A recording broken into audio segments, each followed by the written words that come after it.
Live from our 7 Tasmania studios, your nightly news with Kim Miller begins now.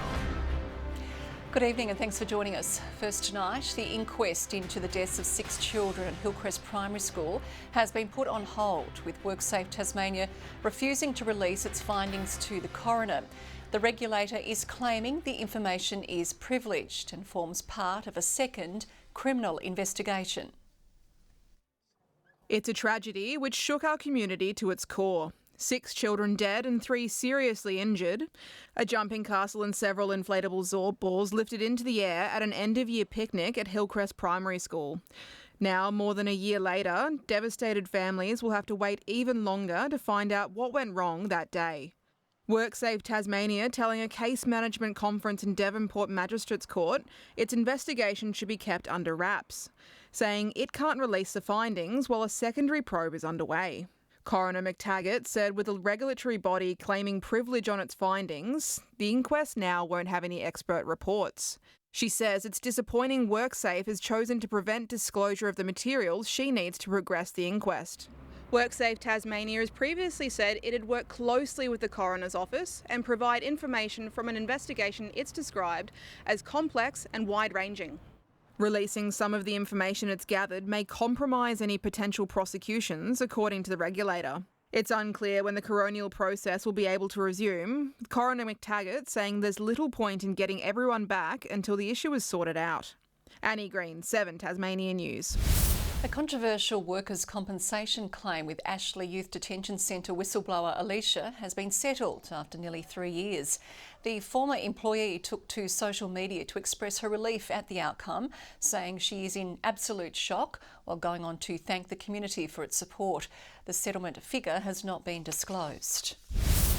Vulnerable Tasmanians are avoiding a trip to the doctor in growing numbers, with more than half the population hit with out-of-pocket fees. New Health Department data has lifted the lid on the dire state of the sector as GPs plead for intervention.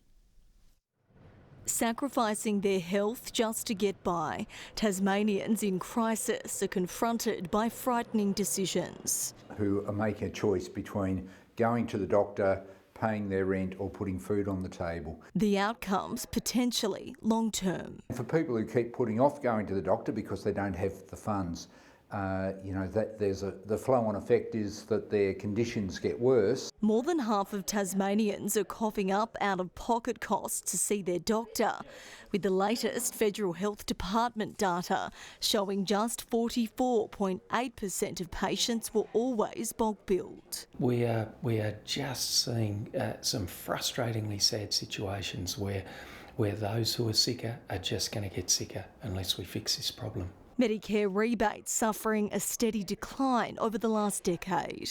A succession of federal governments have just let the people of Australia down by cutting the rebates, by freezing the rebates, and consequently GPs cannot afford to bulk bill anymore.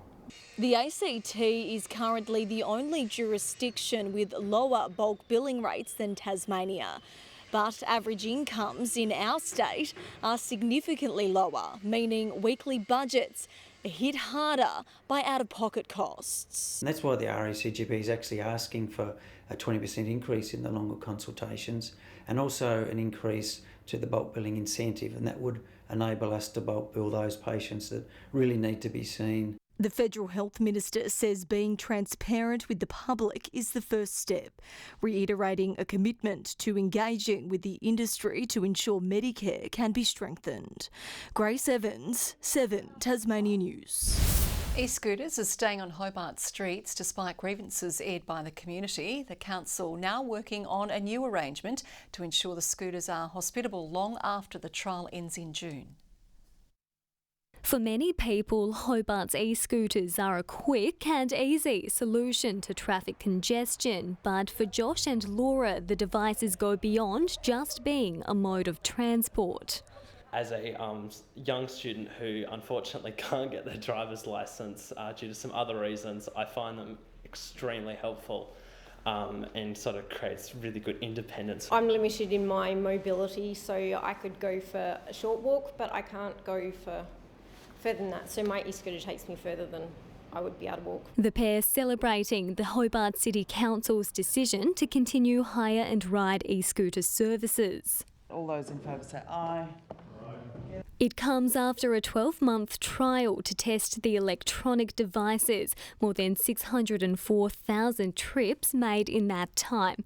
But it hasn't been a smooth ride, with 4 serious incidents, 25 minor injuries and 39 reports of property damage recorded. Recently, one of the providers has implemented a no park zone or restrictive parking model in Sandy Bay because of the issues raised by residents. The council is now working on a licensing arrangement to iron out issues, including parking. The council needs to be very careful when they're putting in their parking bays, because part of the convenience of the scooters is finding them close by and being able to leave them close by to your destination. We're also going to write to the Premier and to the state government to ask for better enforcement and better education as these programs get rolled out. Meanwhile, the fate of Launceston's e-scooters will be decided on Thursday when the council casts its vote. Brianna Boylan, 7 Tasmania News. More than 100 bus routes have been cancelled today as Metro Tasmania grapples major staff shortages. A former bus driver says staff are too anxious to come to work, many of them leaving for employment with other transport services. One of my very good friends, who's currently still a driver, has been physically assaulted on Friday night. He was actually punched by a member of the public. Operator reported the incident to Metro Tasmania, which then passed it on to police. The matter is now before the courts. Labor is asking the state government about a $430 million shortfall in revised budgets estimates. The report issued last week shows a drop in forecast expenditure from this financial year to next. Labor is concerned about a cut in services, which are already under significant pressure.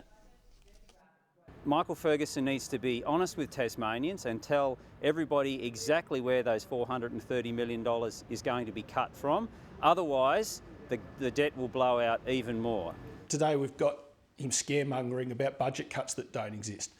He can't even keep a coherent and consistent message in his own head. And the Treasurer says lower estimates for the next financial year are due to the transfer of Homes Tasmania from the public non-financial corporation sector to the government or general government sector. RSPCA Tasmania is once again calling for the phasing out of horsewhipping during races. The animal welfare group says current penalties don't go far enough as a deterrent and is asking Tas Racing to ban jockeys for excessive whipping in line with international practice. Racing Minister Madeleine Ogilvie says Tas Racing complies with the Australian rules of racing, which regulates the use of whips in races. Some of the Northwest best produce is set to go on show next month as Trailgraze returns for its second year. Visitors will be able to collect recipes from some of the country's top chefs using ingredients from local producers between Launceston and Smithton. The whole point of the Trailgraze is for people to actually meet the producers and meet the farmers. More than 30 businesses have signed up to take part in this year's event. We used to say back in the early days we had enough variety in our regional produce for a 5-course meal. Well, I'd say probably 7 courses and beyond at this stage. The state government is contributing $250,000 to the event over the next 3 years. The Mona Foma Festival has officially made its way to Hobart. A Deep Black Sleep is one of many shows lined up to entice crowds. The film noir opera performance telling the story of a composer in an authoritarian state and the price of artistic freedom. He basically gets embroiled in all these machinations that happen off stage in terms of, is he being involved in some sort of political movement? Is it fake news? There are masked characters that come on and off that herald information. Tickets are on sale at the Theatre Royal. Here, Tasmania's bowlers have started out strong in their Sheffield Shield match against Western Australia, getting crucial outs against the number 1 ranked side. Jackson Bird and Beau Webster providing the Tigers with much needed wickets as they fight for a crucial spot in the finals. Hoping to make a statement against the top-ranked side, the Tigers facing off against Western Australia at Blunston Arena with hopes to play in the Shield final. The home side winning the toss and electing to bowl, Tasmania struck early with Cameron Bancroft bowled out. Off the inside edge, and that's corners it. Brilliant catch. Brilliant catch by Payne. Things settled down quickly. WA Sam Whiteman and Teague Wiley forming an effective batting partnership. However, both were bowled out before lunch. It's off the edge and caught. That's good bowling by Webster. The visitors 3 for 101 at lunch. After the break, the bird was the word. Oh, and that hits the pads. The umpire says out. Aaron Hardy out for an LBW, momentum going the Tigers' way. Western Australia regained the driver's seat after a rain delay. Hilton Cartwright with a half-century. However, Bird again swooped in to catch his prey. There's the catch taken. The Tigers' Jordan Silk conjuring up some magic to get up Marcus Stoinis. The throw, he's got it. That's a terrible mix-up between Inglis and Stoinis. Peter Siddle taking out Joel Paris for 4.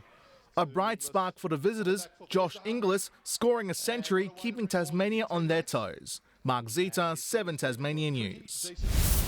Richmond veteran Jack Riewoldt is calling on Tiger fans to jump on board the inevitable. The forward visited the stables in Hobart as the gelding chases a start in the All-Star Mile at Moonee Valley.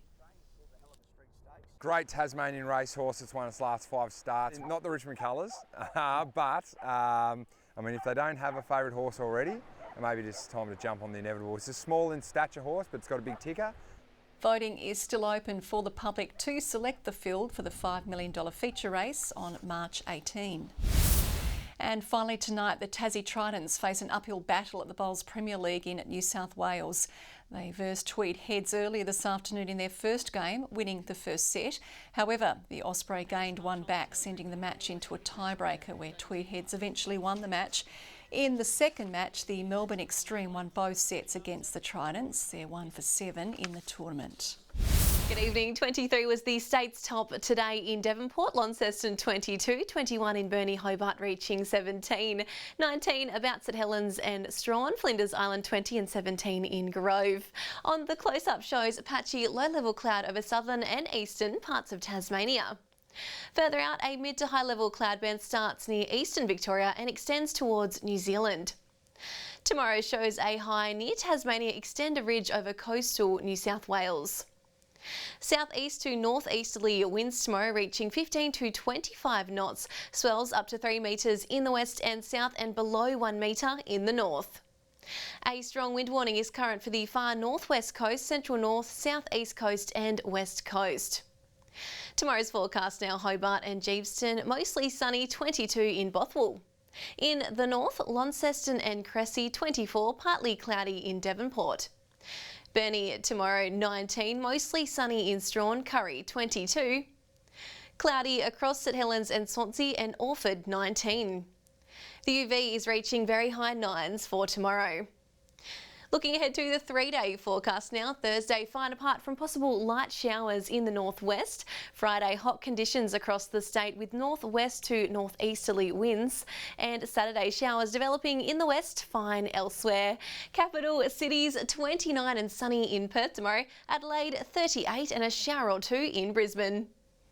And currently Hobart 14 and mostly sunny. Launceston 19 and Devonport 19 and sunny. That's all in weather tonight, Kim. Thank you, Jackie. Don't forget a hat for the Cup tomorrow. And that is all your news for this evening. I'll be back later with news and sport breaks. Thanks for your company. Good night.